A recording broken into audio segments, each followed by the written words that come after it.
Selamat siang bagi kita Bapak Ibu semua. Salam sehat, salam sejahtera buat kita pada siang hari ini. Dan puji syukur kepada Tuhan atas perlindungannya, penyertaan kepada kita dalam keadaan sehat untuk melaksanakan tugas-tugas kita sejak pagi sampai hari ini. Dan pada hari ini kita akan melaksanakan kegiatan kita, yakni diseminasi atau sosialisasi modul 1.4 budaya positif yang akan dibawakan oleh Ibu Horhon SRM Simamora, yaitu yang berkaitan ini dengan salah satu kegiatan ataupun tagihan di Bintek PPG ya, yang dilaksanakan oleh pemerintah kita. Jadi untuk itu tidak perlu lama-lama lagi, kami ucapkan terima kasih dan kami persilahkan kepada Ibu Perhon untuk melaksanakan kegiatan diseminasi atau sosialisasi kepada Bapak Ibu guru yang hadir di sekolah kita ini, SMA Negeri 1 Pagaran. Waktu dan tempat kami persilahkan.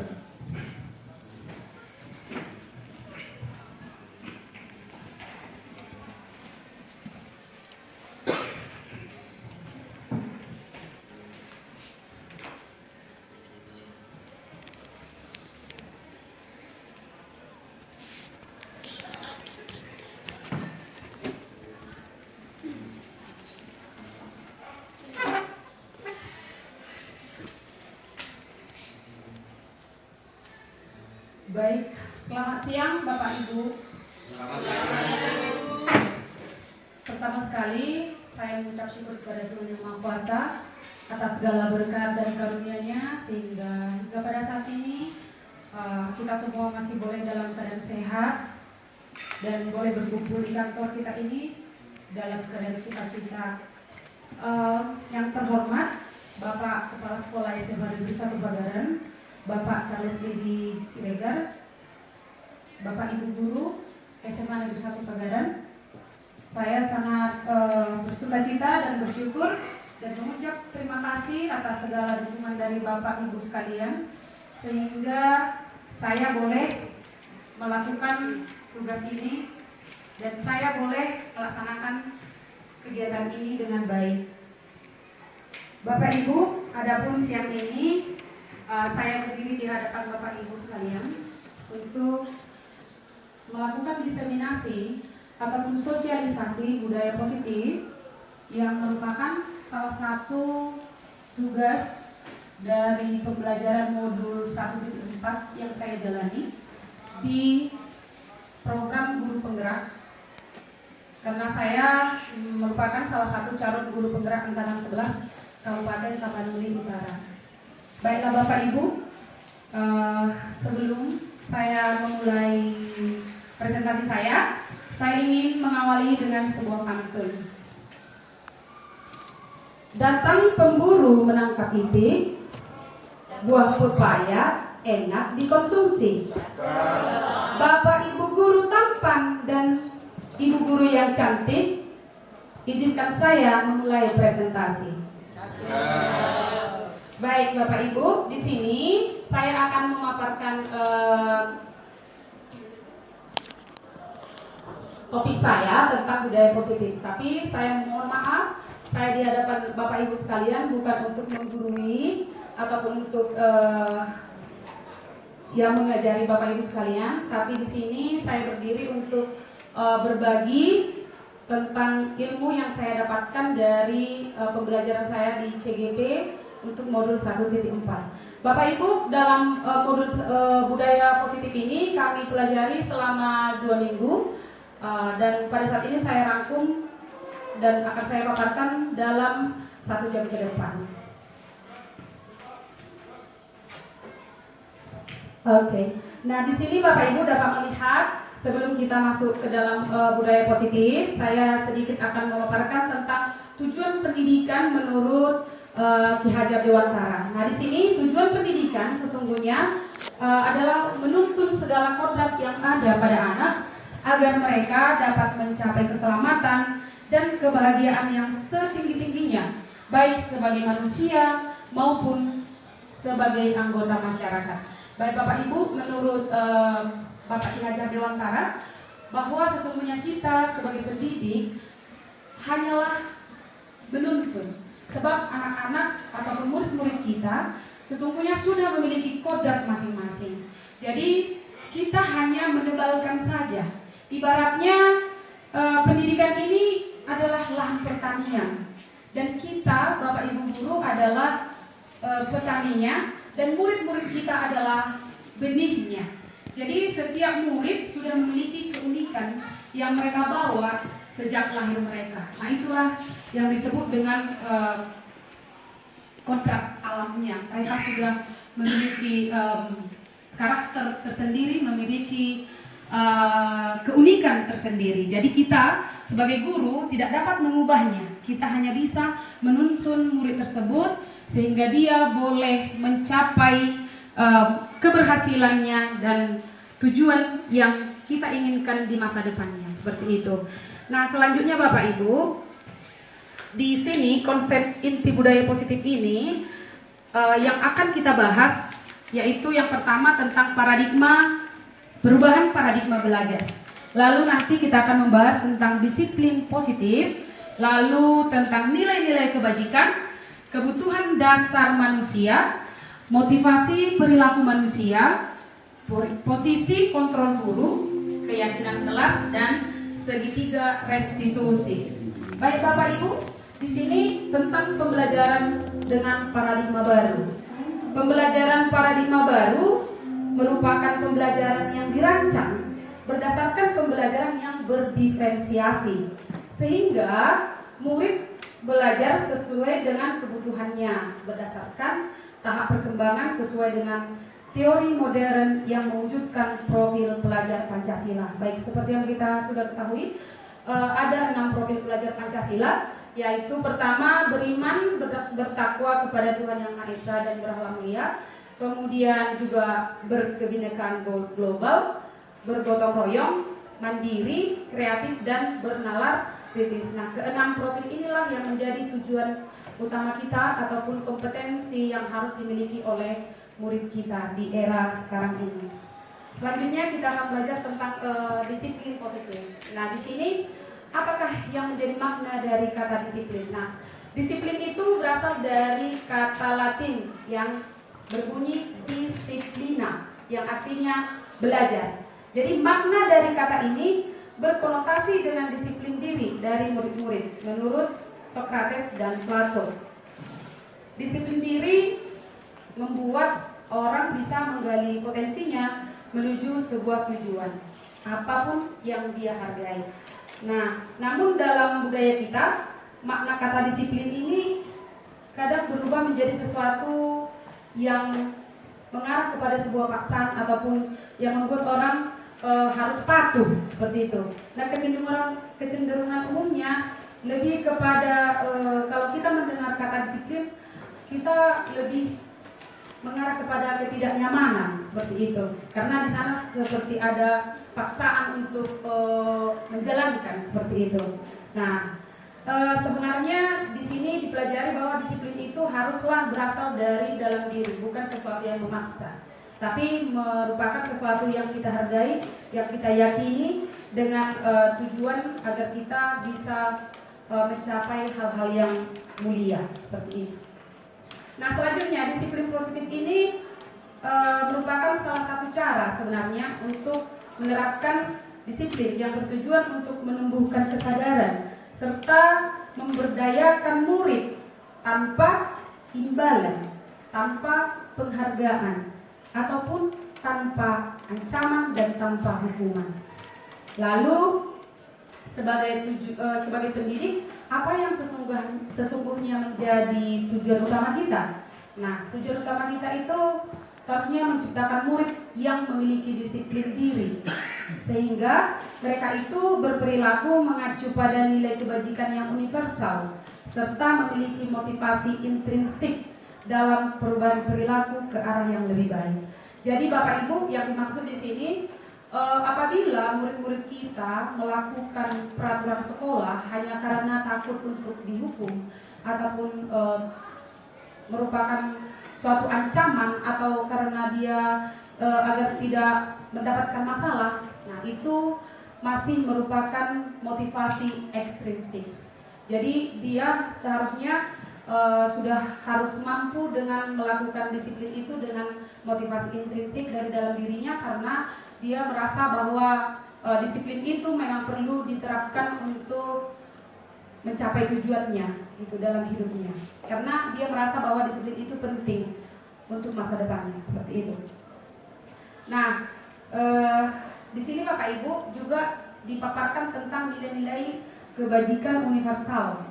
Ya, menurut William Glasser dalam teori kontrol di tahun 1948, bahwa sesungguhnya setiap perilaku ataupun setiap perbuatan itu memiliki suatu tujuan.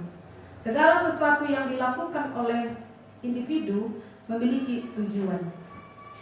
Baik. Nah, di sini nilai kebajikan universal itu harus dikaitkan dengan kebajikan yang diyakini oleh seseorang, ya, agar motivasi intrinsiknya terbangun sehingga menggerakkan motivasi dari dalam untuk mencapai tujuan mulia yang diinginkan. Berarti dalam melakukan disiplin itu dia ataupun murid harus memiliki motivasi dari dalam dirinya, bukan dari luar, misalnya dari guru, karena misalnya kita memberikan hukuman ataupun ganjaran, konsekuensi seperti itu, tapi harus dari dalam dirinya. Jadi ketika guru pun tidak ada mengawasi, murid tersebut secara naluriah sudah terbiasa dan sudah mau melakukan disiplin tersebut. Nah, di sini apa-apa sajakah yang menjadi nilai-nilai kebajikan? Nah, sebenarnya nilai kebajikan itu hal-hal yang disepakati bersama, ya, lepas dari suku bangsa, agama, bahasa maupun latar belakangnya. Jadi tidak mengarah hanya kepada suku tertentu. Jadi dia bernilai universal, global seperti itu. Ya, nah di sini apa-apa sajakah nilai kebajikan itu? Yang pertama, ya menurut profil pelajar Pancasila ada 6 tadi, yaitu beriman, bertakwa kepada Tuhan Yang Maha Esa dan berakhlak mulia, kemudian berkebinekaan global, dan gotong royong, mandiri, kreatif, dan bernalar kritis. Jadi diharapkan siswa kita harus memiliki kompetensi tersebut. Lalu berdasarkan organisasi FYP, PYP, Primary Years Programs, siswa itu harus memiliki toleransi, rasa hormat, memiliki integritas, mandiri, menghargai, antusias, dan empati, ingin tahu, kreatif, kerjasama, percaya diri, dan memiliki komitmen. Dan siswa kita atau murid kita juga diharapkan memiliki keterampilan hidup, yaitu yang paling utama harus menjadi manusia yang dapat dipercaya. Kemudian harus menjadi insan yang lurus hati, pendengar yang baik, tidak merendahkan orang lain, dan memberikan yang terbaik yang dirinya miliki. Selanjutnya, Bapak Ibu, kita akan membahas tentang kebutuhan dasar manusia. Jadi manusia sesungguhnya Bapak Ibu memiliki 5 kebutuhan dasar. Yang pertama, 1 kebutuhan untuk bertahan hidup atau survival. Jadi setiap manusia tentunya memiliki kebutuhan untuk bertahan hidup terkait dengan kebutuhan biologis seperti makan, minum, begitu ya. Kemudian tempat tinggal yang layak juga termasuk kepada kebutuhan bertahan hidup. Lalu yang kedua, kebutuhan akan kasih sayang dan rasa diterima atau belonging and love. Jadi setiap manusia tentunya sangat diinginkan untuk dikasihi dan juga untuk diterima dalam suatu komunitas atau dalam organisasi seperti itu. Lalu yang ketiga adalah kebutuhan akan kebebasan. Ya, kita tentu menginginkan hidup kita ini tidak terikat ataupun terjajah oleh tuntutan dari orang lain. Tentu kita menginginkan hidup yang bebas. Seperti itu juga murid kita diberikan kebebasan untuk memilih cita-cita ataupun keinginan yang dia inginkan sesuai dengan bakat dan minat yang dia miliki. Lalu yang keempat adalah kebutuhan akan kesenangan atau fun. Jadi setiap anak, setiap murid memiliki kebutuhan ingin bersenang-senang, ingin bahagia. Lalu bagaimanakah menerapkannya? Mungkin bisa kita berikan kesempatan dengan memberikan metode pembelajaran yang menyenangkan seperti itu. Lalu yang kelima adalah kebutuhan akan kekuasaan. Bagaimana seorang manusia itu ingin dapat memahami apapun yang dia lakukan, apapun yang dia pelajari, seperti itu. Selanjutnya di sini Bapak Ibu, 5 dasar kebutuhan tersebut berkaitan dengan pola tingkah laku peserta didik ataupun murid yang telah kita hadapi dalam kehidupan sehari-hari. Jadi apabila kita melihat murid-murid kita berada dalam penyimpangan atau melakukan sesuatu yang tidak sesuai dengan yang seharusnya, berarti ada dari kelima kebutuhan itu yang tidak terpenuhi dalam kehidupan. Nah, contoh di sini contoh kasus yang pertama, perilaku siswa. Kita melihat bahwa siswa tersebut memukul teman yang menghinanya. Siswa tersebut memukul teman yang menghinanya. Nah, kebutuhan yang mungkin berusaha dia penuhi ataupun yang belum dia dapatkan adalah kekuasaan ataupun power.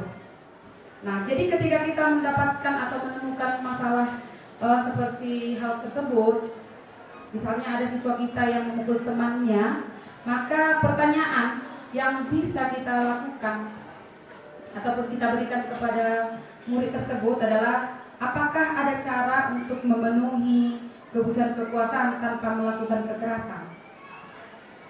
Seperti itu. Nah, selanjutnya misalnya kita menemukan perilaku siswa yang suka mengganggu di kelas.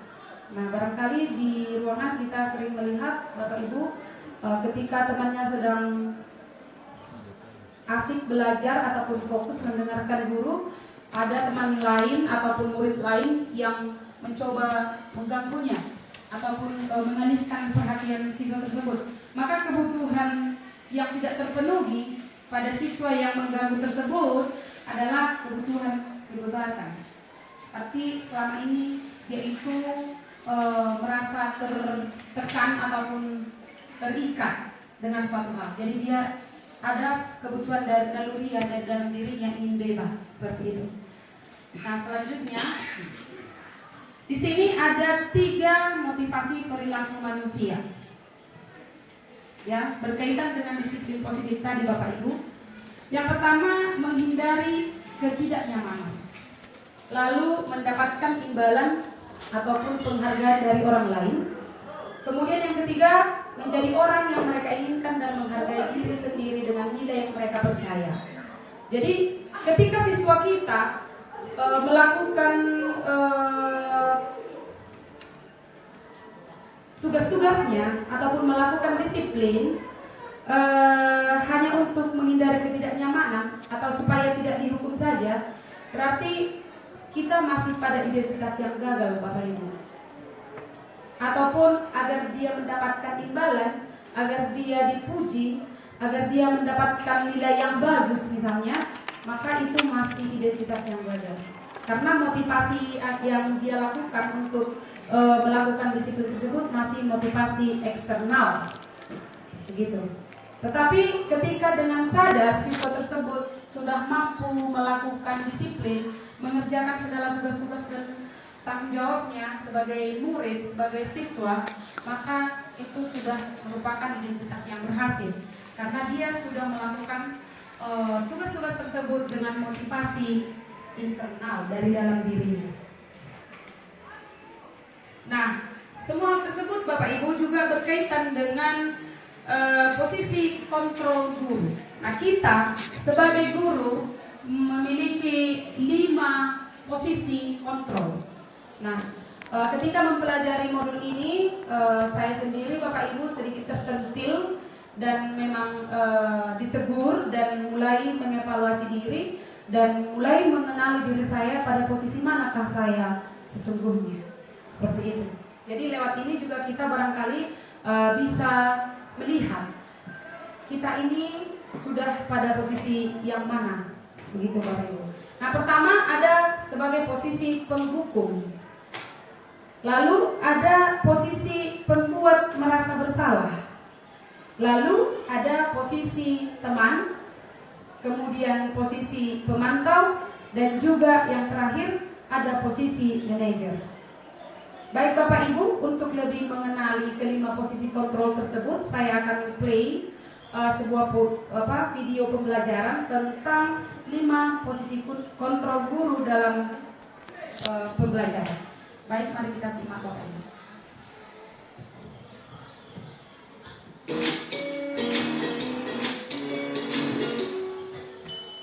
Salam bahagia Ibu dan Bapak Guru hebat. Dalam penerapan disiplin positif restitusi, salah satu program yang dikembangkan adalah 5 posisi kontrol. 5 posisi kontrol dalam restitusi adalah proses perjalanan seorang pendidik agar dapat mengenali dirinya. Pada video kali ini, kita akan membahas tentang 5 posisi kontrol yang dikembangkan oleh Diane Gosling dan contoh penerapannya.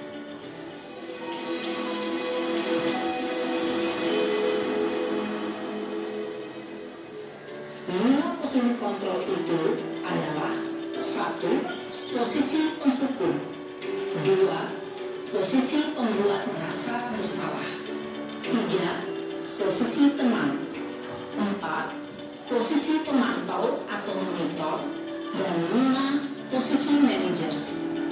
Untuk lebih memahami kelima posisi tersebut, mari kita saksikan kasus Naren yang terlambat hadir 20 menit di sekolah dan melihat bagaimana kelima posisi kontrol dalam menghadapi masalah tersebut.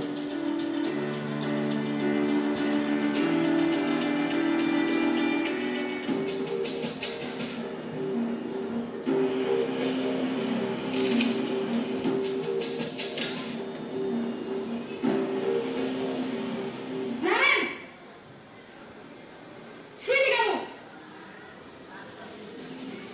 Selamat pagi, Bu. Selalu terlambat. Kamu deh, pasti terlambat. Maaf, Bu. Saya Apa? Apa coba? Alasan kamu apa lagi? Kapan sih kamu tidak terlambat? Malas sekali ya kamu jadi anak. saya Dasar pemalas. Gak kapok-kapok sih kamu. Sudah berapa kali terlambat? Sana, kamu keliling lapangan basket 2 kali. kenapa saya harus keliling lapangan basket, Bu? Kenapa? Kamu melawan ibu? Berani-beraninya jawab. Sudah terlambat, masih berani jawab enggak? Sekarang, keliling lapangan basket 5 kali sekalian. Biar kapok. Cepat. Pergi sana ke lapangan basket. Posisi penghukum biasanya berbicara dengan nada tinggi, menghadap, menunjuk-nunjuk, menyakiti, dan menyuruh. Hukuman bisa berupa fisik maupun psikis. Ibu dan Bapak Guru hebat, dampak yang terjadi pada murid ketika guru berada pada posisi penghukum adalah murid cenderung akan memberontak, bahkan menyimpan dendam.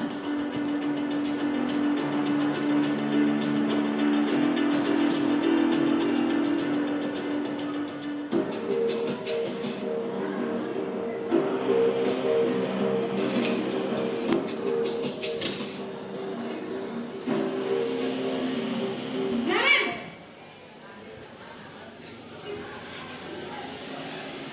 Selamat pagi, Bu. Naren. Kamu kenapa terlambat lagi, nak? Ya Tuhan, Naren. Kamu senang ya bikin ibu susah ya? Kalau kamu terlambat lagi, nanti ibu yang ditegur bapak kepala sekolah, nak. Disangka ibu tidak bisa membina kamu. Duh, gimana ini? Maaf, Bu. Duh, Gusti Naren. Kamu suka ya kalau ibu ditegur bapak kepala sekolah? Terus, sekarang ibu harus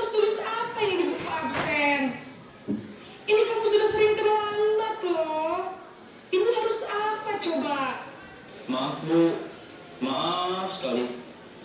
Ya sudah, lain kali jangan bikin ibu susah lagi ya nak ya. Ibu tidak akan kuat lagi kalau kamu begini terus. Bisa jantungan kalau ibu tegur bapak kepala sekolah. Sana cepat ke kelas. Maaf ya Bu.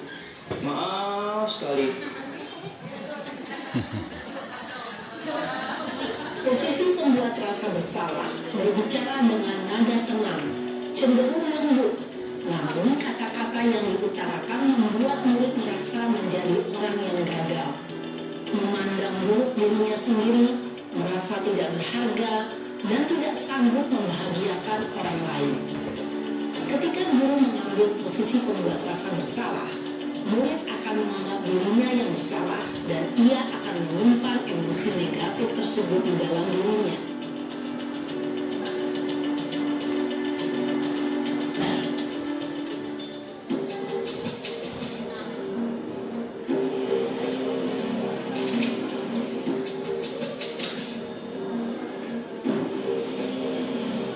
Naren,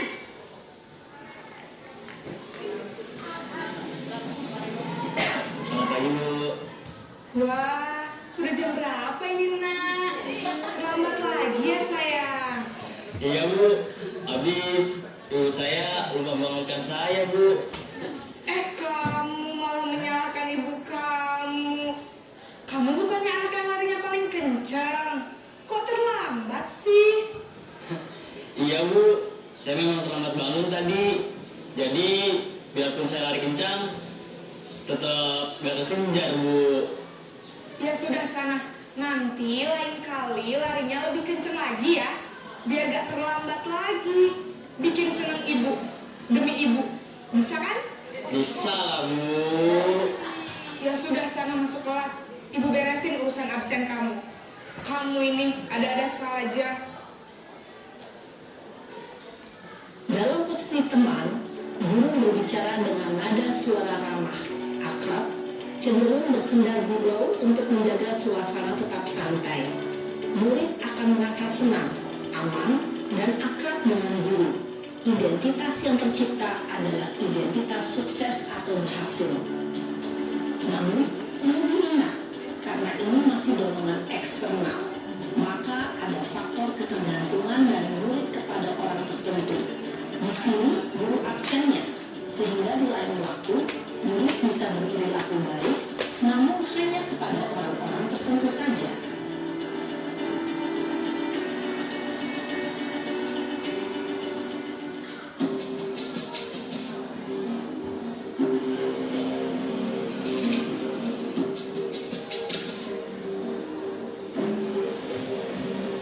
Naren,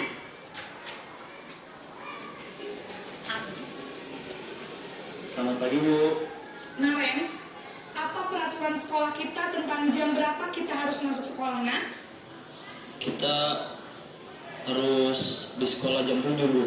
Iya betul, sekarang sudah jam 7.20. Naren sudah tahu konsekuensinya jika terlambat hadir. Paham Bu. Saya harus tinggal kelas pas jam istirahat selama 20 menit. Iya benar, konsekuensinya demikian. Jadi nanti jam 9.30 pas istirahat, kamu harus tinggal di kelas, kerjakan tugas tambahan untuk ketertinggalan kamu, ya? Baik Bu. Posisi pemantau mengandalkan penghitungan atau data untuk mengontrol murid. Guru mengarahkan murid berdasarkan peraturan dan konsekuensi. Seorang pemantau menunjukkan bahasa tubuh dan ekspresi wajah yang datar dan cenderung formal.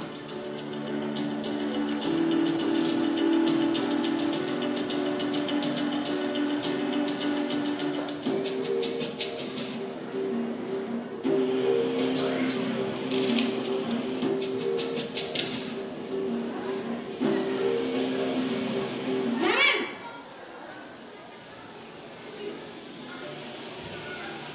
Selamat pagi Bu. Selamat pagi, Naren. Maaf Bu, saya terlambat. Iya, sekolah masuknya jam 7, sekarang sudah jam 7.20. Jadi sekarang bagaimana ini, Naren? Maaf Bu, saya lupa setel alarm saya semalam. Baiklah, menurut kamu, Keyakinan sekolah yang mana yang perlu kamu tingkatkan? Menghargai diri sendiri dan orang lain mungkin ya Bu. Setuju. Jadi, apakah Naren meyakini prinsip saling menghormati tersebut? Iya Bu, saya meyakininya. Apakah Naren bersedia memperbaiki masalah keterlambatan ini? Bersedia Bu. Bagaimana kamu akan perbaiki masalah keterlambatan ini? Saya akan coba untuk tidak lupa menyetel alarm saya Bu. Baik, kalau Naren lupa menyetel alarm di rumah, ada orang yang kira-kira bisa bantu mengingatkan tidak? Ada Bu, kakak saya, Kak Emma. Ada lagi selain KM? Selain Kak Emma, ada ibu saya.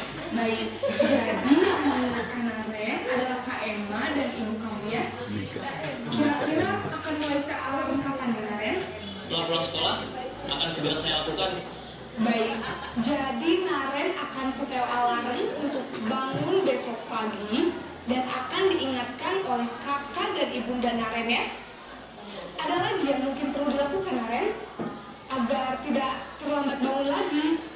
Tidak ada Bu. Baik Naren, terima kasih untuk kerjasama kamu. Sekarang kamu perlu kembali ke kelas untuk belajar. Baik Bu, terima kasih. Posisi manajer adalah posisi kontrol yang disarankan untuk membimbing murid memiliki sikap disiplin yang positif, yaitu murid yang mandiri, bertanggung jawab, dan dapat memecahkan masalah. Tujuan dari posisi ini adalah agar murid dapat berefleksi atas tindakannya. Guru akan dengan tulus memberikan pertanyaan-pertanyaan bermakna, sehingga membuat murid dapat belajar dari kesalahannya dan mencari sebuah solusi untuk menyelesaikannya. Ibu dan bapak guru hebat, setelah mengamati adegan kelima posisi kontrol tadi, kira-kira posisi mana yang paling ideal? Posisi mana yang dapat menunjang motivasi intrinsik murid? Ya, tentu posisi manajer. Posisi ini memang posisi ideal yang ingin dituju setiap pendidik. Pada posisi inilah, guru dapat menerapkan disiplin positif yang berpihak pada murid dan memerdekakan murid. Perjalanan seorang pendidik tentunya tidak mudah untuk sampai pada posisi seorang manajer. Namun, tujuan kita pasti, yaitu menciptakan murid-murid yang mandiri, merdeka, dan bertanggung jawab. Semoga penggambaran 5 posisi kontrol yang telah diperlihatkan ini dapat menjadi ajang refleksi bagi kita semua, agar dapat terus mengasah dan menerapkan disiplin positif yang memerdekakan murid. Mari terus berlatih dan bersemangat. Selamat menerapkan.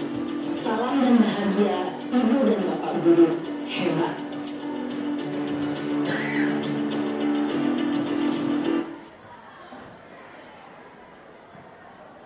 So what is ClickUp? ClickUp is an all-in-one productivity software where you can... Baik Bapak Ibu, demikian untuk posisi kontrol guru yang tadi. Barangkali kita semua sudah bisa merefleksikan kepada diri kita masing-masing, posisi manakah yang lebih ideal tadi. Sesungguhnya kita diharapkan untuk menjadi posisi mana tadi Bapak Ibu? Ya, betul sekali ya. Kita diharapkan untuk menjadi posisi manajer.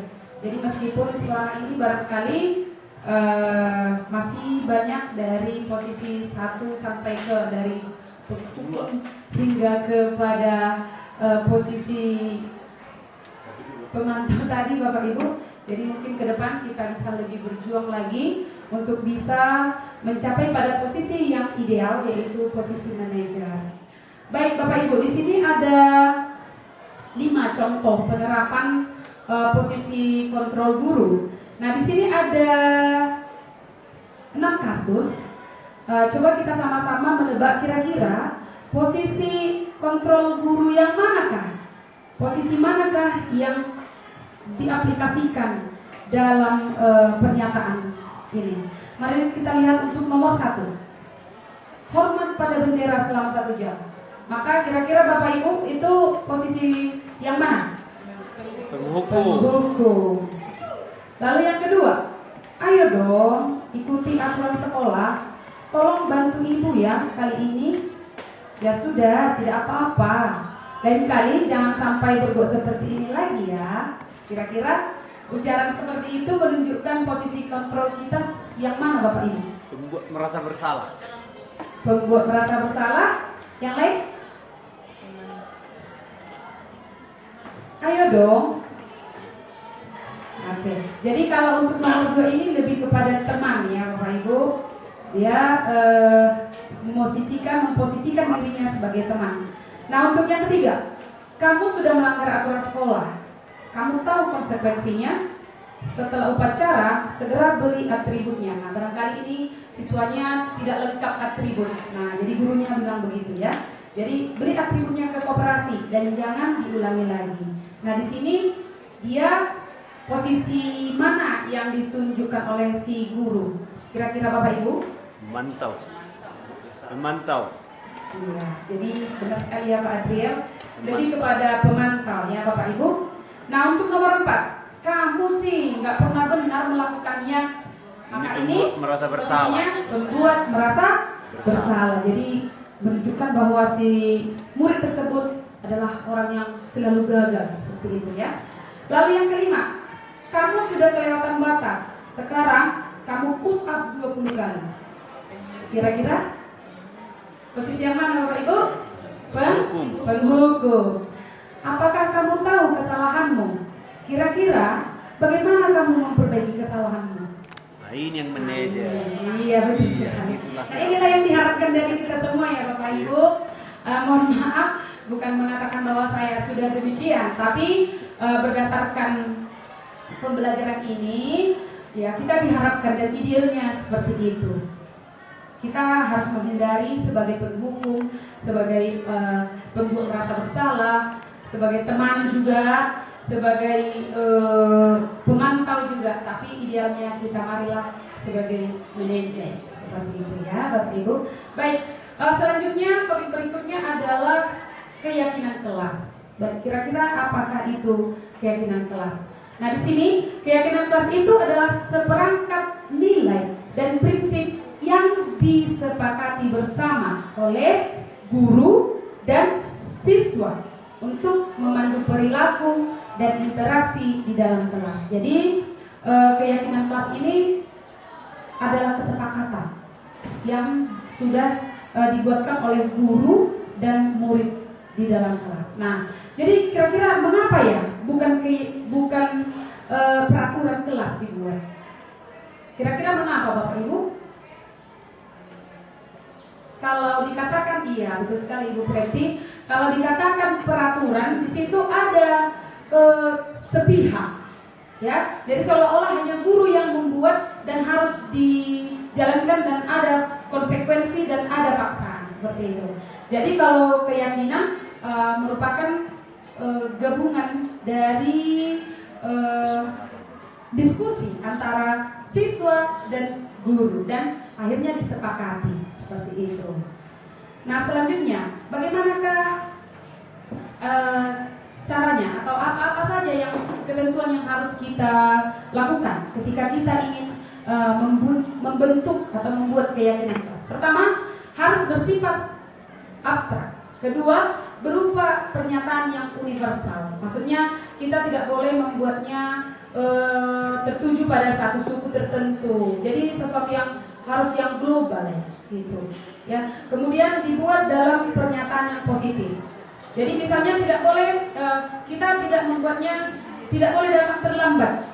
Tapi sebaiknya dibuat datang tepat waktu. Tidak mengganggu atau tidak ribut ketika guru berhalangan. Maka seharusnya kita buat bagaimana? Tetap tertib ketika guru berhalangan. Intinya kita menghindari kata-kata atau kalimat-kalimat yang negatif, ya. Lalu kita juga harus membuatnya lebih singkat.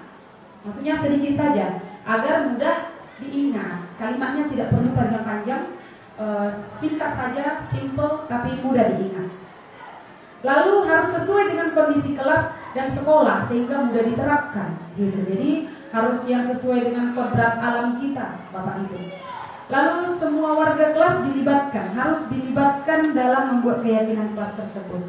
Nah, contoh dari keyakinan kelas yang sudah dibuat di sini ada beberapa kesepakatan kelas. Yang pertama, seperti ini: datang tepat waktu dan mengucapkan salam, lalu menjaga kebersihan sekolah. Kemudian berdoa sebelum dan sesudah kegiatan, aktif dalam pembelajaran, tertib. Nah, selanjutnya ada kesepakatan versi lain di sini antara guru dan murid, ya, kesepakatan antara si guru dan murid. Nah, dari guru, kami guru dan murid yang saling menyayangi. Kami murid yang semangat belajar. Kami murid yang peduli dengan teman-teman. Jadi kalau kita lihat Bapak Ibu, tidak ada digunakan di situ kalimat yang negatif. Jadi lebih ke ajakan-ajakan yang positif seperti itu. Nah, selanjutnya kita masuk kepada topik tentang segitiga restitusi. Tapi sebelum kita masuk ke restitusi, baiknya kita pahami dulu Bapak Ibu. Barangkali untuk beberapa rekan ini adalah istilah yang baru, ya. Segitiga restitusi. Jadi segitiga restitusi itu adalah proses menciptakan kondisi bagi murid untuk memperbaiki kesalahannya sehingga karakter mereka lebih kuat ketika kembali pada kelompoknya. Restitusi memberikan kesempatan kepada murid untuk disiplin positif, memulihkan diri dari kesalahan sehingga memiliki tujuan yang jelas. Jadi restitusi ini adalah solusi yang kita lakukan ketika kita menemukan murid yang bermasalah. Ketika kita melihat murid yang melanggar aturan ataupun kesepakatan sekolah, seperti itu. Nah, apa-apa sajakah komponen dari segitiga restitusi? Yang pertama, Bapak Ibu, kita menstabilkan identitas. Nah, menstabilkan identitas dalam artian di sini seperti halnya kita lihat tadi posisi kontrol guru sebagai manajer. Di sana guru tidak langsung menyalahkan, tidak langsung menghardik ataupun membuat siswa tersebut tersudut dengan kesalahan yang dia buat. Tapi di sana dia guru itu menstabilkan identitas siswanya dengan mengatakan bahwa setiap orang pasti pernah melakukan kesalahan. Kamu bukan satu-satunya orang yang pernah melakukan ini.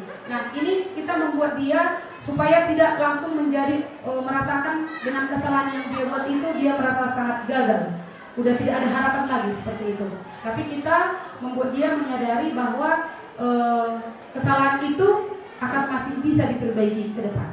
Jadi kita bisa katakan kok setiap orang pasti pernah melakukan kesalahan. Atau kamu bukan satu-satunya yang pernah melakukan ini. Maka setelah kita menstabilkan identitas, kita bisa melakukan validasi tindakan yang salah. Seperti tadi guru menanyakan kepada Naren, ini sudah jam 7. Ini sudah jam 7.20. Sementara kita masuk jam 7. Nah, langsung guru tidak menyatakan kamu salah, tidak seperti itu. Ya kan Bapak Ibu yang kita saksikan tadi, maka ditanya, apa yang sudah kamu lakukan, Neren? Dia dibuat di sana diarahkan untuk menemukan kesalahannya sendiri seperti itu. Jadi dia memvalidasi tindakan yang salah. Nah, di sini kita juga bisa membuat ujaran atau ungkapan kepada murid tersebut dengan kata kamu tentu punya alasan mengapa melakukan itu, sehingga murid tadi yang kita tonton Bapak Ibu menyatakan iya karena saya terlambat bangun, kan begitu, karena alarmnya tidak di-setel. Lalu adakah cara lain yang lebih efektif untuk mendapatkan apa yang kamu butuhkan? Nah, itu juga merupakan pertanyaan yang bisa memvalidasi tindakan yang salah. Lalu yang terakhir dalam segitiga restitusi ini Bapak Ibu adalah menanyakan keyakinan. Keyakinan ini menanyakan apa perubahan yang ingin dicapai oleh murid tersebut setelah melakukan kesalahan. Seperti itu. Nah, jadi contoh pertanyaan yang bisa kita gunakan adalah nilai-nilai apa yang telah kita sepakati. Lalu bisa juga kita katakan kamu ingin menjadi orang yang seperti apa kelak. Maka siswa tersebut akan merefleksikan dirinya dan mungkin akan memberikan atau menyampaikan keyakinan-keyakinan ataupun harapan-harapan yang ingin dia ubah atau ingin dia capai ke depannya. Selanjutnya di sini ada lagi lebih detail untuk menstabilkan identitas tadi. Nah, menstabilkan identitas ini kan tidak membuat siswa tidak merasa gagal. Nah, jadi dengan menstabilkan identitas kita tidak langsung menjudge dia kalau dia itu adalah orang yang sangat gagal, yang tidak punya harapan lagi, yang memang layak untuk dihukum gitu atau dibinasakan seperti itu. Jadi lebih baiknya kita menghindar seperti itu, Bapak Ibu. Jadi kita bisa berkata berbuat salah itu hal yang manusiawi, tidak ada manusia yang sempurna. Bapak Ibu juga dulu pernah seperti itu. Kita pasti bisa menyelesaikan masalah ini. Dan sampai kalau kamu menyalahkan dirimu sendiri terus-menerus, apakah kamu bersikap baik pada dirimu sendiri? Nah, ini pernyataan-pernyataan yang bisa kita gunakan untuk menstabilkan identitas sendiri. Yang selanjutnya adalah validasi kebutuhan. Jadi di sini kita bisa membantu ataupun mengarahkan siswa untuk mengenali kebutuhan yang ingin dipenuhinya ketika melakukan kesalahan itu. Nah, ini berkaitan dengan 5 kebutuhan dasar manusia tadi, Bapak Ibu. Jadi setiap siswa ketika dia melakukan kesalahan ataupun keluar dari aturan-aturan, berarti ada 5 kebutuhan dasar yang perlu dia penuhi dalam hidupnya. Selanjutnya menanyakan keyakinan. Nah, melalui menanyakan keyakinan ini, anak diharapkan dapat melihat kesalahannya dihubungkan dengan norma sosial dan nilai-nilai yang mendasari manusia berinteraksi dengan orang lain. Nah, kita bisa menanyakan pertanyaan seperti apa nilai yang kita percaya di sekolah kita ini? Nilai-nilai universal apa yang telah disepakati? Kelas yang ideal itu seperti apa sih? Gitu. Lalu kamu ingin jadi anak seperti apa? Apa yang kamu rasakan ketika kamu melakukan itu? Kamu menjadi orang yang seperti apa? Itu adalah beberapa pertanyaan untuk menanyakan keyakinan. Baik Bapak Ibu, topik hari ini diakhiri dengan pantun lagi, karena restitusi adalah akhir dari pembelajaran budaya positif. Pergi ke toko beli selendang, dapat hadiah sepotong coklat. Saya ucapkan selamat siang. Semoga presentasi ini bermanfaat. Sekian dan terima kasih.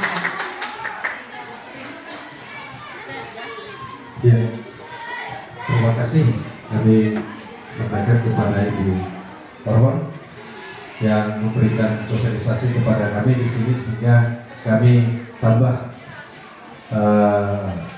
pengalaman dan juga pengetahuan kami untuk memperkaya bagaimana strategi dari Bapak Ibu untuk mengatasi berbagai hal-hal negatif, terutama supaya lebih cenderung kepada pembelajaran yang mengarahkan kita dan mengarahkan kita.